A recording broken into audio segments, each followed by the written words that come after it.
pasojat e atyne të cilët bajnë gjunahe janë disa pasoja. E para prej tyne është ai cili bën gjunahet mëdhaja dhe të vogla dhe bën gjunahe panal natën dhe ditën dhe krenohet me to dhe nuk nalet kurr, ndash këshillo, ndash mos e këshillo, ndash fali, ndash mos i fal, prap vazhdon me ato gjunahe. Pika e parë është që nuk mundet më bëj dishëm. Dijet sinqert, dije e cila është prej Allahut xhaleshanuhu, se dituria o dritë dhe drita nuk i jepet një njeriu i cili është i ndyt, po drita jepet një besimtarit sinqert. Një njeriu i cili e din Allahun hak, la ilaha illallah Muhammadur Rasulullah.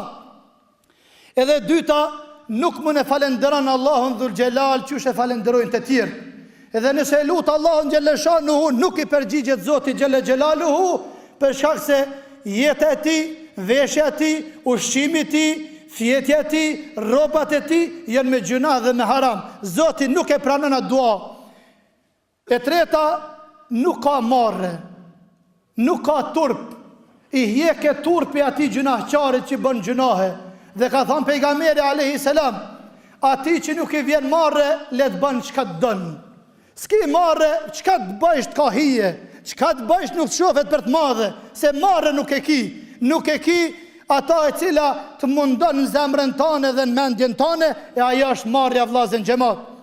E katërta, funi i vdekjes së tij do të vjen fund i ranë. Nuk vjen një fund i cili ka me jarë fjale me fjale la ilaha illallah. Nuk do thot la ilaha illallah, po do t'i përmend që ato gjunahet të cilat i ka bërë ditën dhe natën, ka jetu me to të në kohën që ato fjale do t'i thotë vllazën.